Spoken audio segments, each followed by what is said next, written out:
What are the prospects and problems of an IGAD regional development bank? In this presentation, we'll be looking at a possible design of a development bank which would be set up in order to promote development in the IGAD region. This presentation is given by me as a private person rather than as the representative of any organization, and the views expressed here simply reflect my private views. So, what is this bank that I'm proposing to set up for the IGAD region? This slide shows the basic attributes of that bank. I propose that the bank be called the IGAD Communities Development Bank. As we'll see, the communities part is a reference to the European communities, kind of a allusion to the fact that this grouping in East Africa aspires to something like a trade union, which we saw in the European context. The mandate of the bank is to derive profits from potential externalities in IGAD markets. That means basically making long-term, usually large-scale investments which help promote the return of the bank's other assets. That way, everything is making a profit at once. The target capitalization is around 40 billion US. Shareholding will be about 70% private and about 30% IGAD governments. Profit sharing, the IGAD governments will receive 15% of all profits in addition to their 30% which they get by the nature of their shareholdings. All IGAD governments would share this 15% on an equal basis, thereby encouraging solidarity amongst the shareholders. The proposed location of the bank would be London or another major international financial center, and the bank would have marketing offices. In other words, it would go out and look for projects to invest in where there is demand. The regulator for the bank, it would be self-regulating, as no strong regulators exist in the IGAD region in which to effectively give the bank oversight. But in addition, it would be regulated by those OECD regulators in the countries where the bank is selling the investments. So to the extent that the bank offers securities in the US, it would be the SEC and the other relevant regulators who would be working with the bank to ensure the bank doesn't create any systemic or other hazards. The staff would be around 60 people at the height of the bank's development in headquarters, and around 350 people working on marketing in the field. All international staff, so there are no requirements or national quotas. Hiring is based on the standard contracts offered to investment bankers, and the pay would be performance-based, of course. The reason why the development bank is structured in this way rather than the typical model is that the IGAD region has numerous difficulties that are not present in other regions in which regional multilateral development banks of this kind operate. And you see in front of you basically a schema of the way that the bank is designed to operate, namely that it will take different assets and it will securitize those assets. So, for example, they'll take a ship or a meat processing plant. They will offer securities based on those assets and then pay out to investors in private placement or in public markets the cash flows derived from those assets. And we know that this kind of model is necessary because of the high debt burdens already faced by most of the IGAD members. So in other words, simply offering more loans to banks or governments won't solve the huge debt overhang problem that the region has to begin with. Let's look in more detail at some of the problems we just alluded to. As mentioned, most of the IGAD countries are too heavily indebted to take on yet more debt. And we show here those debt burdens in the working paper as figure 21, figure 24, and figure 64. So looking at the first graph, we see this debt as a percent of gross national income and as a percent of exports. And we see for countries such as Eritrea, Sudan, even to a lesser extent Ethiopia, that these debt burdens well exceed 100% for the most indebted, going to roughly 200% of exports, and as a percent of gross national income, roughly 30–40%. Therefore, it's not sustainable for these countries to be paying out a large fraction of all of their annual earnings in debt service. Looking now at multilateral debt as a percent of all debt, we show these proportions in the second graph, with Uganda, Eritrea, and Djibouti taking the first places in terms of multilateral debt as a proportion of total. But looking at the magnitudes of this debt, we see Ethiopia and Kenya having some of the largest multilateral debts, but the largest without a doubt goes to Sudan, which still represents the smallest fraction or total proportion of its debt as multilateral debt. Looking at the third graph, we compare these debt burdens with the aid flows that are going to this region. Roughly the amount of debt this region has taken on, that is approximately how much aid has been going into the region over this time period. So if the countries were allowed to take all this aid and simply use it to pay off the debt, then they wouldn't have this debt overhang. We see, looking at the details of these aid flows, that much of this aid was given in sectors that the private sector usually provides. We're talking about transport, infrastructure, to a lesser extent health and education, which we see private sector companies providing in a lot of emerging markets. So the fact that aid has been crowding out these markets is one more sign that productive investment is required rather than simply relying on this vicious cycle of aid and debt. The region basically needs a development financial organization in order to swap this debt for equity, and I know that's a controversial subject. You can read more about it in the working paper, and quite possibly even to speak for the region vis-a-vis the Bretton Woods institutions. We know that due to national fracturing, it's very difficult for each of the IGAD members to come to the IMF or World Bank and say, we want to renegotiate the terms of our loans.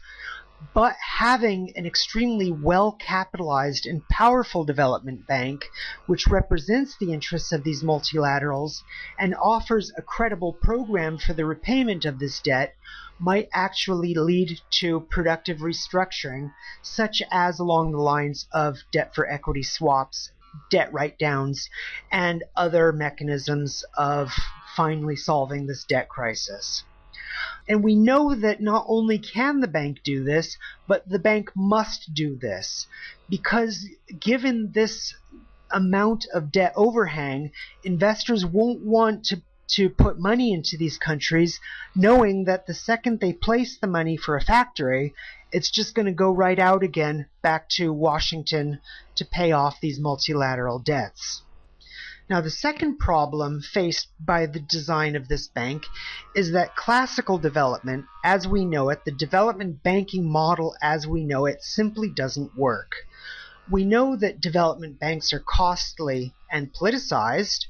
Development banks have not been shown actually to promote development, and that the IGAD regions actually already covered with development banks. Each member has their own development bank. The region as a whole is served by the African Development Bank, and even development banks outside the region, such as the European Investment Bank, the EU, and other banks which are offering money in exchange for equity now rather than loans, even though many of these development organizations still give loans. and the region is completely papered over with anti-poverty and development strategies. So the region absolutely does not need another development organization telling it how to reduce poverty. And you'll see on this slide some of the figures to back up these assertions. Figure 3 shows basically some of the statistics of national development agencies so that we can kind of compare what national development agencies are doing relative to what their multilateral cousins are doing.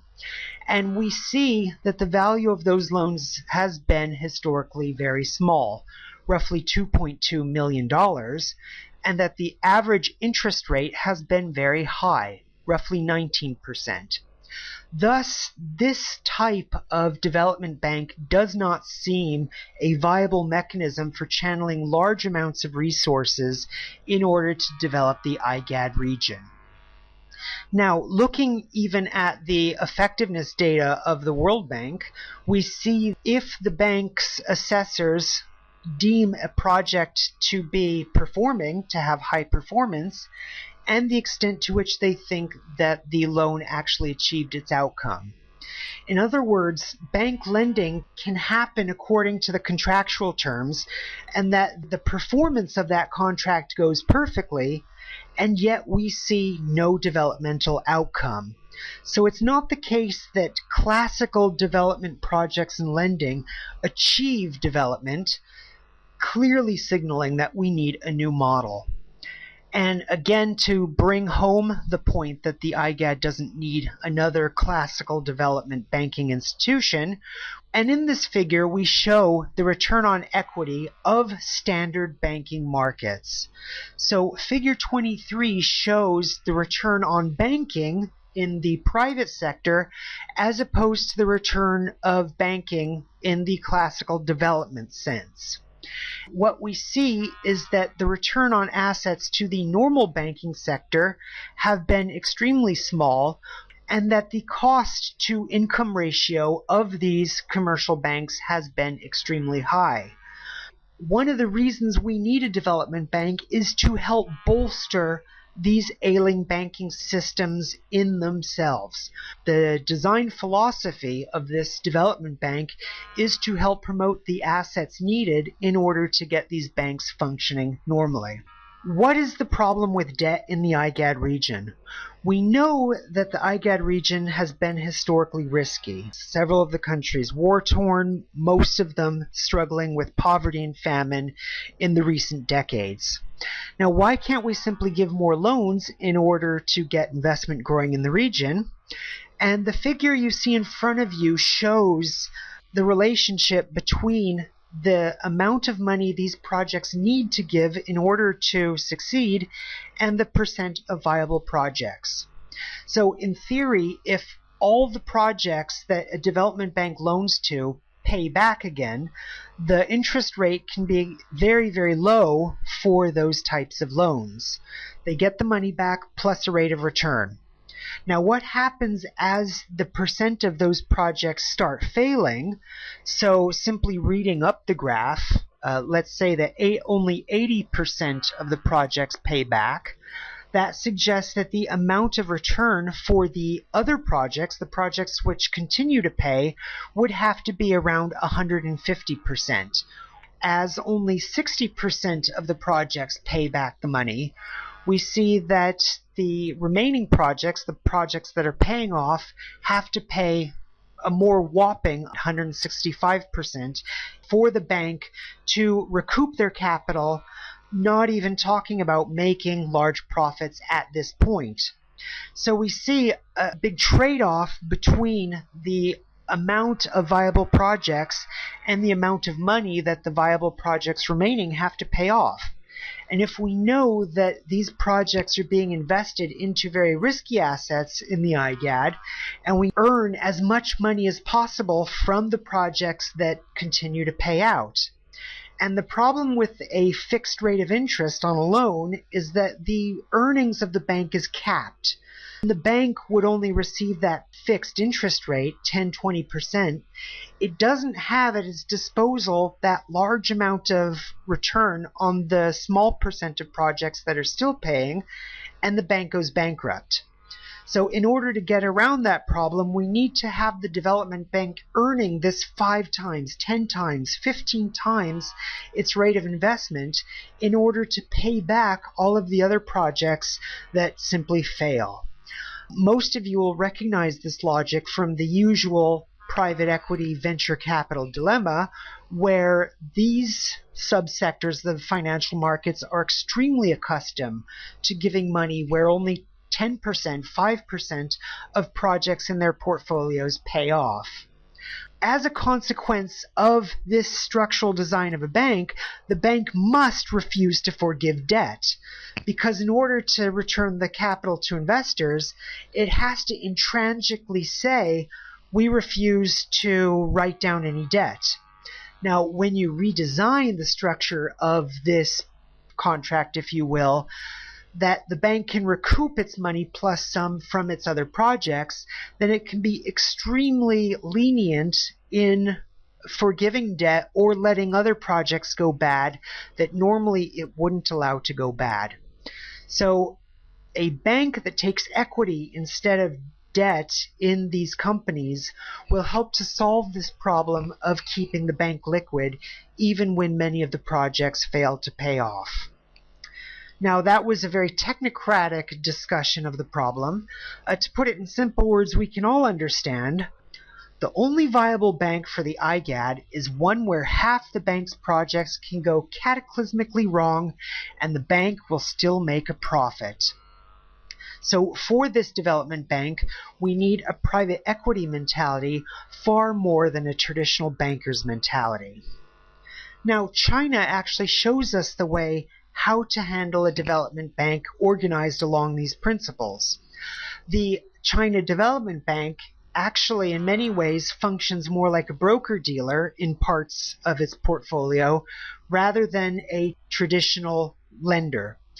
The bank gains profits from these externalities that I alluded to in the first slide.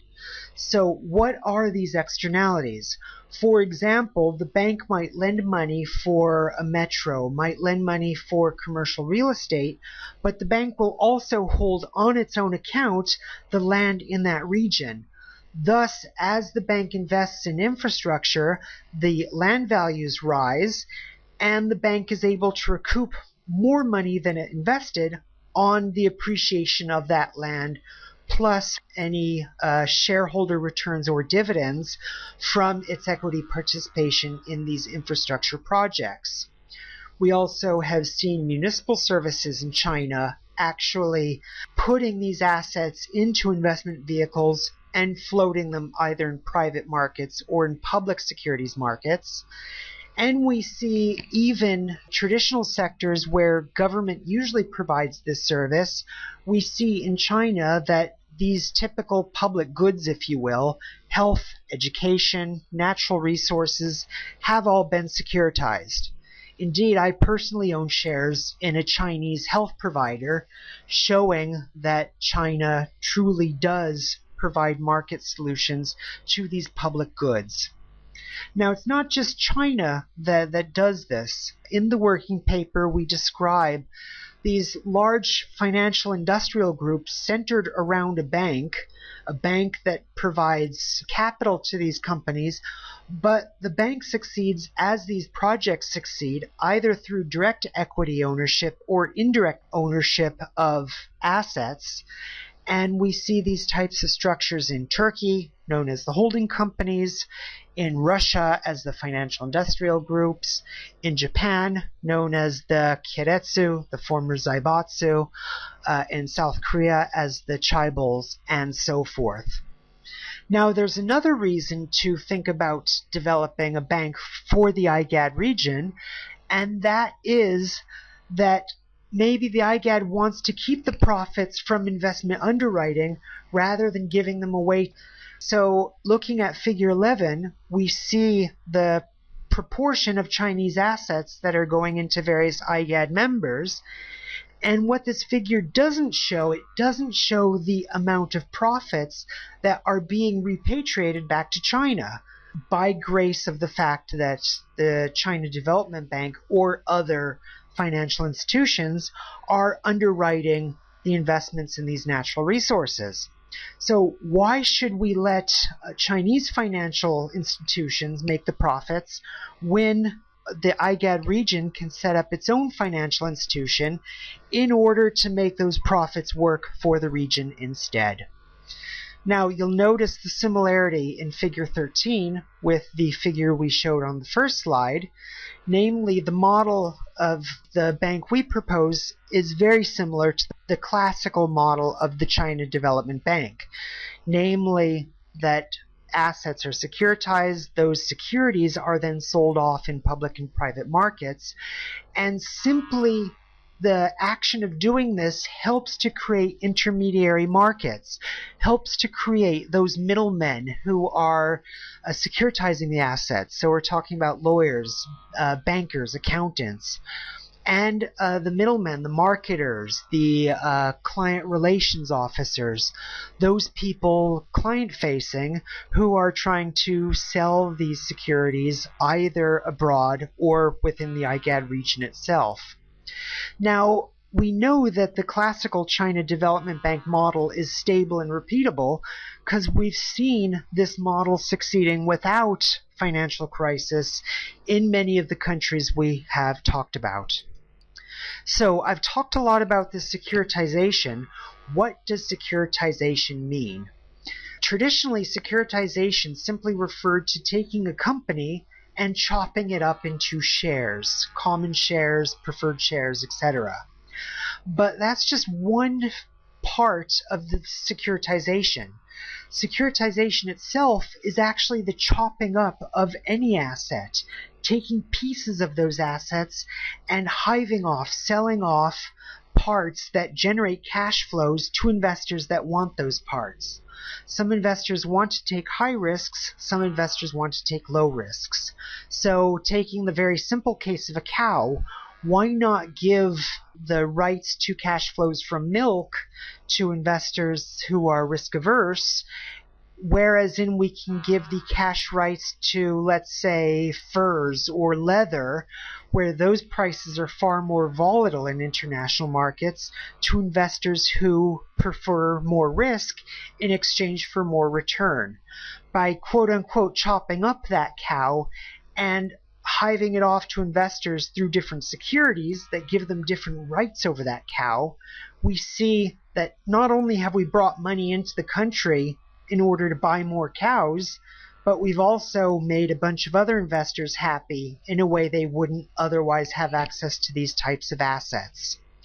Now, the cow is a simple example. Of course, we can think about a port in exactly the same way. Pieces of the port can be sold off and its residual cash flows then given to investors. Anything that generates profits can be chopped up in this way. And the good thing about these securities is that the securities can be sold and profits transferred through normal financial markets. It's not the case that German investors who are buying port assets actually have to take delivery of those port assets. The only thing that's required is that on a computer screen it says those German investors now hold legal rights to those assets and therefore hold the right to those cash flows. We know that real estate can be securitized in this way, natural resources, even multilateral debt can be securitized in this way. We know that multilateral debt is a risky asset, which has, it seems, a lower and lower probability of repayment. Why not simply securitize assets on that debt, sell those securities to investors that want to take the risk that maybe that debt will be repaid one day? That would generate the cash flow that would actually help to repay that debt in the present. And we know that even if the region attracted a microscopic share of the value of all securities that pass through global financial markets every day, the region would easily reach its target for the amount of money it needs in order to reach those GDP growth rates that are required in order to lift these countries out of poverty. What is this offer of securities, and what are the possible risks to offering these types of securities? We've seen over the recent years a boom of the offering of securities online. Figure 50 shows just one example from a favorite company of mine called Mosaic. Mosaic is a California-based solar panel securitizer. And what they do is that they show the different solar panels that you can invest in all across the state. They give its physical attributes, financial attributes. You can download prospectuses. They're regulated. And you can even talk to other investors to see what their experience has been. And you simply choose those securities you want to invest in. You make the choice, and then you get the cash flows from those solar panels when the customers that have bought and used those solar panels start to pay for the services of those solar panels. So we see that across the internet in several countries, different people are starting to offer these kinds of securities, and that regulators are starting to loosen up their rigid view of these types of marketing of securities. In the US, SEC and other regulators have decided to exempt certain small companies from offering requirements in order to help promote the growth of these startup companies. Why don't we have similar type of regulatory structure in the IGAD in order to promote the development of the securities markets for that region? Now, we know that this may require special agreements between the IGAD Communities Development Bank and several regulators, SEC, the Conduct Authority in the UK, etc. And the basis for those agreements might even be for humanitarian or other reasons, is that because the bank is self-regulating and is relatively low risk, regulators might agree to allow the offer of these securities with warnings. So in that way, even activists, NGO workers who are marching in the streets asking for a reduction of this debt, why don't they put their money where their mouth is, and instead of yelling at the World Bank and IMF, why don't they actually put their own money into these countries? And that way the countries can use the money, and these activists can actually get a cash flow for their pension, for their retirement, or whatever they decide to use it for. Now, we know that even classical development is starting to embrace this approach of taking equity rather than debt. We've seen African Development Bank in recent years starting to accept securities equity, EBRD, European Bank of Reconstruction and Development, and we know that on balance for the IGAD, the benefits of such financialization would exceed the harms of any systemic IGAD-wide financial crisis. In the working paper, we show the fragility of various banking systems in the IGAD. We show financial system deposits to GDP, and we see that financial sectors in the region are so underdeveloped. The possibility of financial crisis is so remote right now that providing these financial services to these economies will make an incredible improvement in welfare. And for the marginal increase in financial fragility, we see that the value of these risks is far, far less than the value of the benefits from a strong bank being able to offer securities and negotiate a liberal regulatory regime with some of these governments. Now, we also see development finance in 2009 from various lenders, International Finance Corporation and the European Bank for Reconstruction and Development. They're the biggest takers of this equity, and they are the only institutions that seem like a viable model for development in this region. We see that the amount of money on offer by the other institutions is just too small in order to ramp up development in this region. Now, you're probably sitting there thinking, well, this securitization, this is what started the global financial crisis in the first place. But as we show in the working paper, it's not securitization that caused the global financial crisis. It was criminal behavior during the process of this securitization. It was inadequate oversight. It was the fraudulent offering of these securities.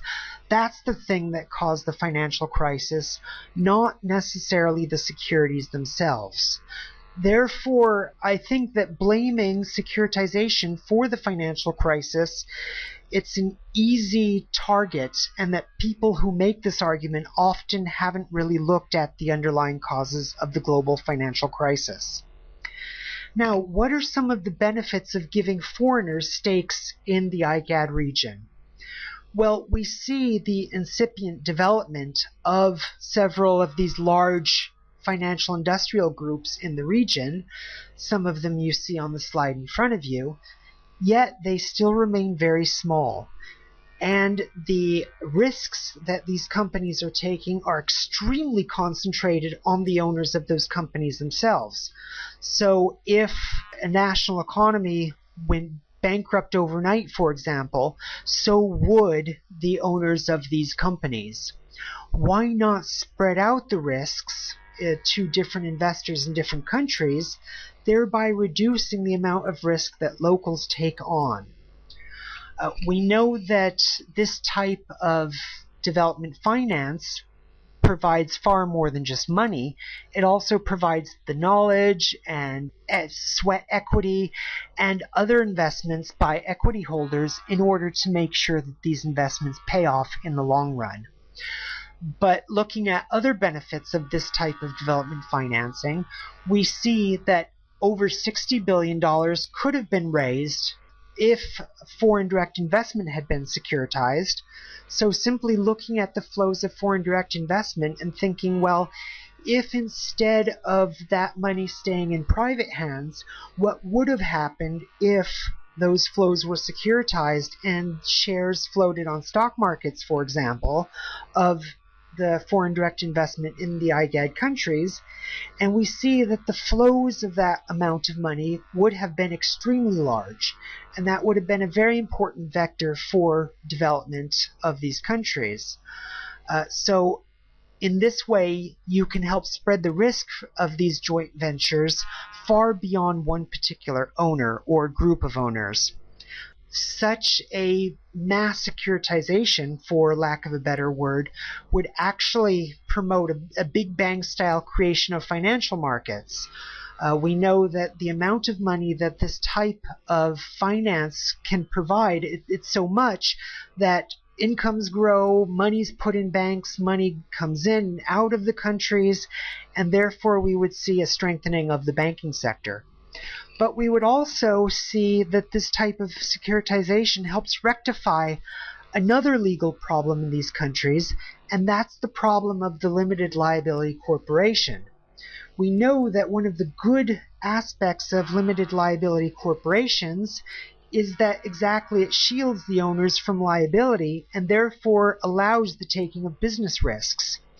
We see in the IGAD members that this type of organizational form is extremely limited, and because they don't have limited liability, owners have to limit their own liability by acting extremely conservatively in their investments. Now, assuming we can't change the corporate law of the IGAD members overnight, what can we do? Well, we can simulate this type of limited liability, not in the offering of company shares, but in the offering of shares, namely securities, of the underlying assets themselves. Now, we know that this will lead to extra GDP growth, which we quantify in the working paper, and you see that some of this extra GDP growth will be strongest for the Sudans, South Sudan and Sudan, Djibouti, Ethiopia, and to a lesser extent some of those economies that are already extremely diversified.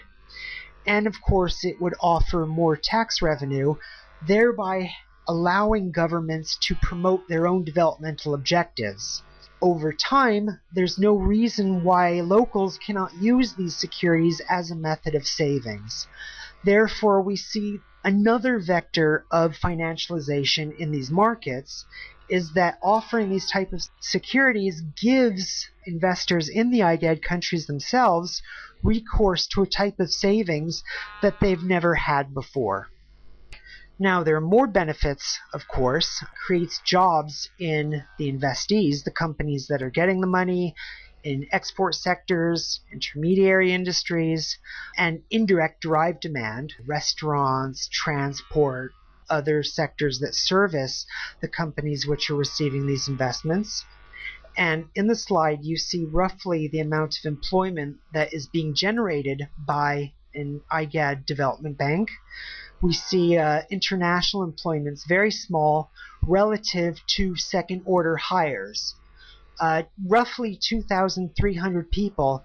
That's not an overwhelming flood of employment, but nevertheless, it is a marginal contribution, and the flows of finance that are coming into these economies will continue to create employment.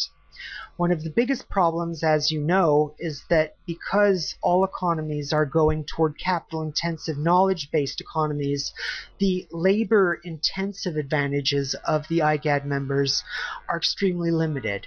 Having hands simply doesn't pay off as much as having minds. These are the employment impacts in the short term, to the extent that the government has enough money and that workers have incentives to skill up. These employment figures can become far, far bigger. We know that the employment in the bank itself, it will be probably Westerners who have very long experience doing this type of investment banking. Employment in the IGAD bank itself is open to international competition.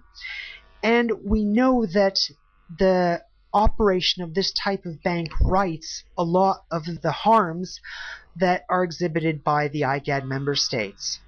IGAD members, as you see in figure 61, run chronic current account deficits.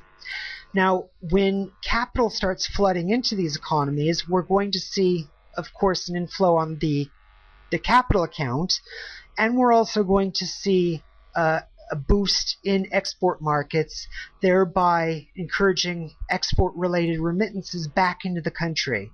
So the current account is going to get a boost not only on the trade side, but on the capital side, therefore putting most of these economies into a surplus in the short to medium term. More importantly, it's the depth of these markets. It's the fact that you're making them so broad and wide that's going to reduce the risk in taking investments in most of these markets, whether they're export-oriented or even import-substituting markets.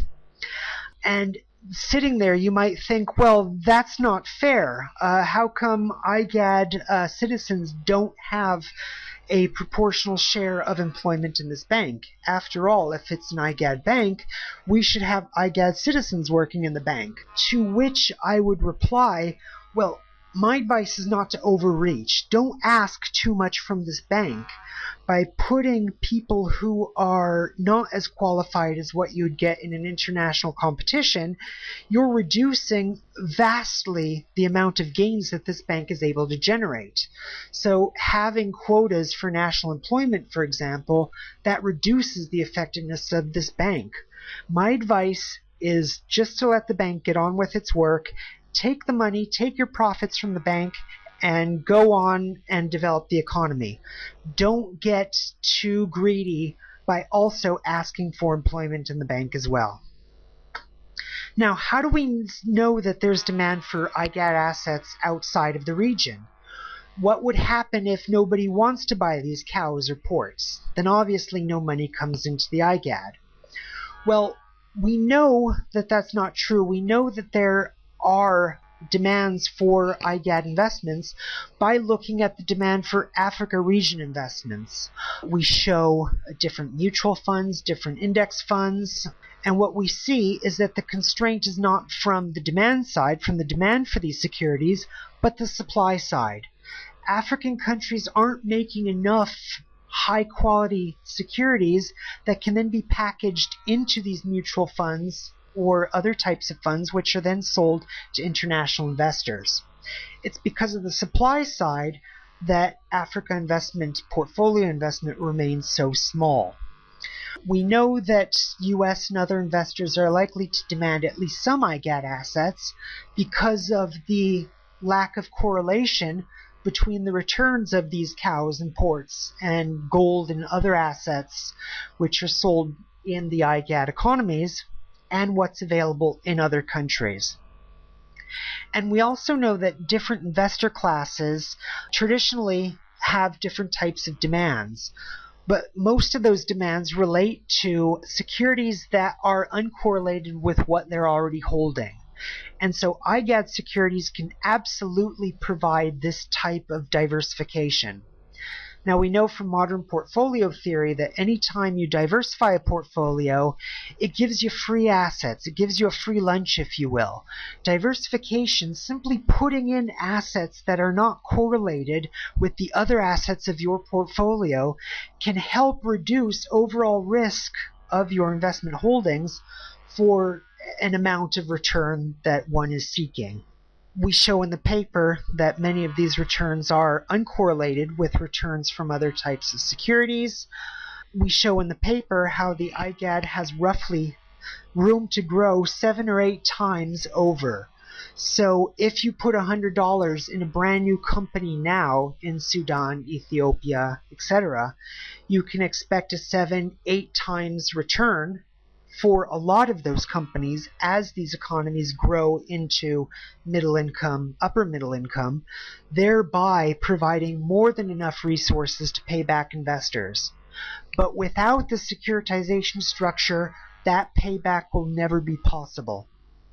And we know that substituting aid and debt for equity would generate far more demand for this type of assets than is needed. In other words, there's actually more money that would be offered to the IGAD than it can absorb.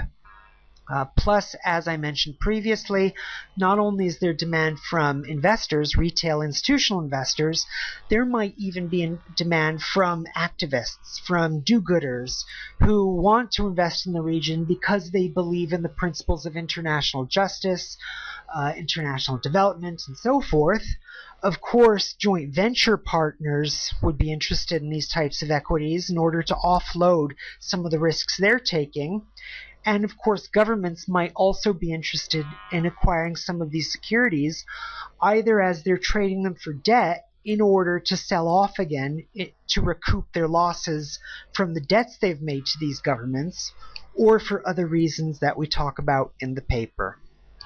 Now, where are the likely investments to be in the IGAD? We show, based on what we observe, the growth patterns we observe in these economies, where investment is likely to be, not only given these growth rates, but according to the revealed comparative advantages of their trade with other countries. We show that there's a lot of trade which leads to duplication and waste.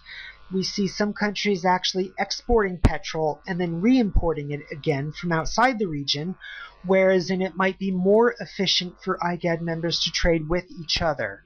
There's significant distortions that are causing this trade not to happen, and having a economically and politically strong investment bank that's able to reduce some of those barriers would be in everyone's interest. We show in figure 35 roughly those sectors where an investment bank would be most likely to contribute to. In Kenya, we're looking at diversified mining and manufacturing, Sudan, transport and other, which is presumably petrol, Ethiopia, the agricultural sector and construction, and so forth.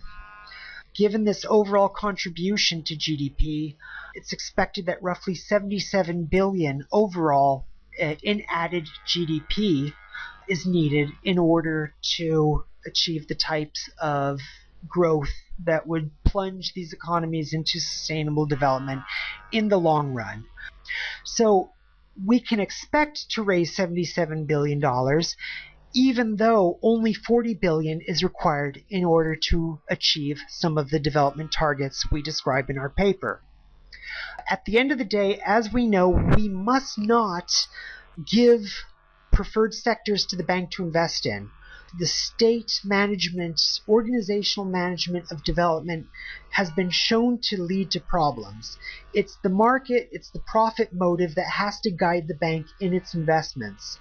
And we know that it's the marketers that are on the ground that find those investments. Those are the people that are going to determine where the money from this bank will go. It's not bureaucrats working in headquarters. We estimate that in the best case, the bank will earn roughly $2 billion a year in profits from 6 revenue sources: making markets and brokering, selling information about securities in these markets, trading on its own account, which is by far the largest contributor to its profitability, management fees, and professional services fees. And the bank might even spin off some of these professional service departments in order to develop them as standalone companies. We show in the figure roughly how the bank is organized into shares, the types of investors, and the types of assets that the bank will securitize. And given simply the diversity of those assets, it's extremely likely that the bank will have more than enough fodder, if you will, to securitize in order to offer to international investors. Of course, it's long-term risk-adjusted profits that decide where the government should spend its money, not bureaucrats. Now, what's the capitalization of the bank and who will sit on its board? The ownership structure and the profit structure of the bank follow 30-15 rule. And what that says is that IGAD members will take, at the beginning, at the initiation of the bank, they will take 30% of the capital of the bank, and they will pay for that capital by offering assets in kind. So they will transfer to the bank assets held by the government, and the bank will then credit their accounts for those assets that, just by signing papers, are transferred into their custody. Institutional investors will provide 70% of the capital, and even though the IGAD members hold only 30% of the shares, they will continue to earn 15% of all profits. So that's the benefit that the IGAD members receive. It's not that they get employment for their nationals, it's the fact that they get this continuing cut of the profits that help to fund development or other objectives. We know that the IGAD, they'll have 1 board member, possibly 2 if you consider the president of the bank as some kind of representative of the IGAD. As I said previously, management of the bank will be chosen by international competition. It's very likely that the president of that bank will be a Westerner, though I don't know, that's decided later. And to the extent that the fiduciary of that bank is looking out for the IGAD's interests, one could make the argument that in fact there's 2 people on the board that are serving the IGAD.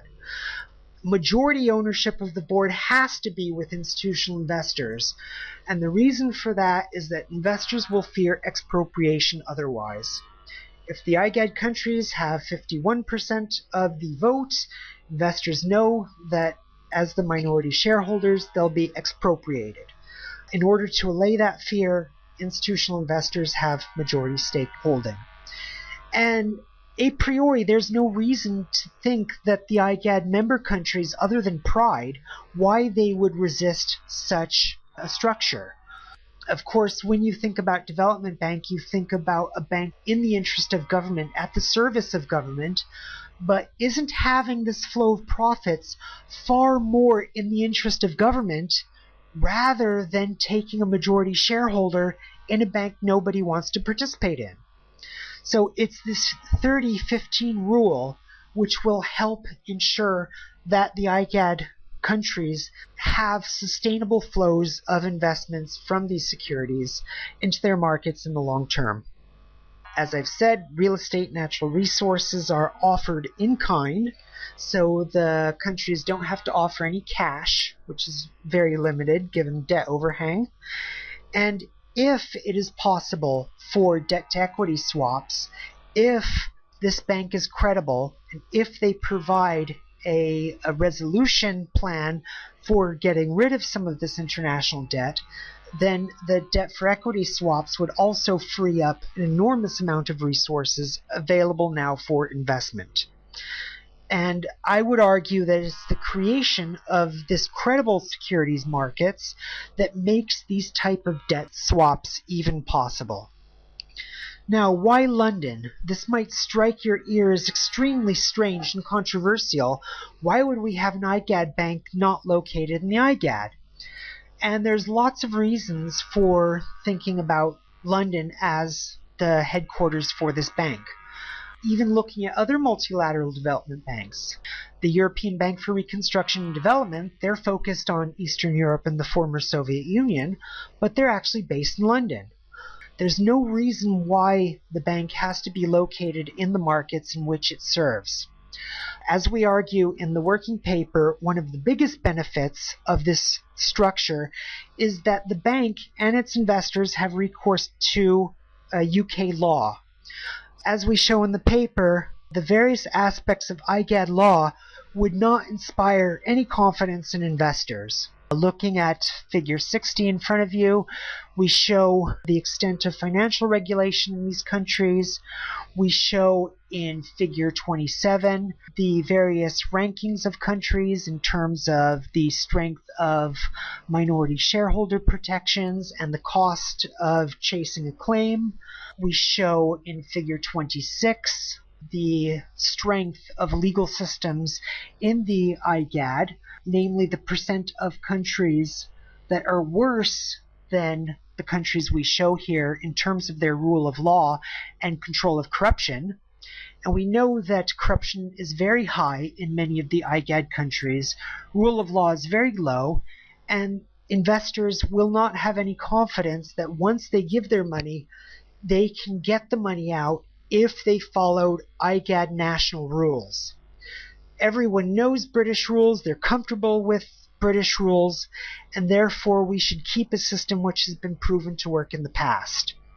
We know that without the enormous muscles a powerful development bank has, then it's not possible to change these rules over time.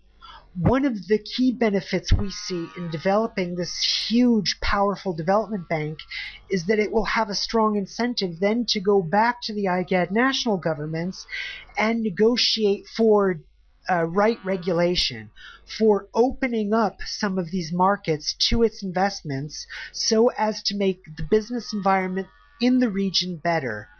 The bank is the instrument of promoting a free trade union in the region. And it's only the muscle this bank can wield which will help to bring the objectives the IGAD has in mind into reality. Now, the other good thing about the UK is not only does financial banking and securities law apply, but so does its anti-corruption and fraud laws. The British Anti-Bribery Act is extraterritorial, which means that IGAD officials who are constantly asking for bribes can find themselves in court, which not only strengthens the investment case, but also strengthens governance in the IGAD countries themselves. Now, I mentioned previously that the bank is self-regulating, and we know that it has to be self-regulating because IGAD countries don't have the regulations in place to regulate this type of bank. As we show in the working paper, they don't even have the data they need in order to regulate this type of bank, as the quality of economic data in many of these countries is extremely low. Therefore, we argue for self-regulation and, more importantly, a disclosure regime for the bank. And what that means is that the bank has to give out as much information as it possibly can. Its investors, its activist shareholders, its regulators in other jurisdictions like the US, the UK, the EU, the IMF, during the creation of its global stability reports. It's these organizations that are able to look at this very rich data the bank is putting out. They're the ones that are able to point to particular risks or problems and ask the bank to fix these problems before they become serious problems. And we know the bank will do this because it wants to get its money back. Why would the bank want to suffer a financial crisis in the economies where it's trading on its own account? Such a structure actually encourages activism, thereby promoting the governance of the bank itself. And this is caveat emptor on steroids. So investors are told quite clearly, look, you're buying assets in this part of the region, and you know the history of this region. You know what has happened. You know what might happen. It's all on you. You step back, you watch the money come in, and help to develop the region over time. Lots of investors don't want that deal, but there are a lot of investors that do. And we know that this is less of a problem than you might think. You say, well, if there's no regulation, they're going without a rule book. And that's not true. There's what I call an acquis international. There's what we've acquired as an international investing community. There's this acquis of securitization law. There's this acquis of investment law, which banks, broker-dealers follow across borders as well. So it's not the case they're just going into this Mad Maxian world of no regulation. These banks take their operating rules, regulations, the regulations of their host countries, they're taking them into the IGAD, and therefore it's these rules, often with extraterritorial effect, that provides a de facto regulation for this bank. Such securitization, it's not new, it's not exotic. Securitization as a form of investment has been around for decades and decades. It sounds newfangled now because classical development banking hasn't been organized in this way, but there's no reason why it shouldn't have been.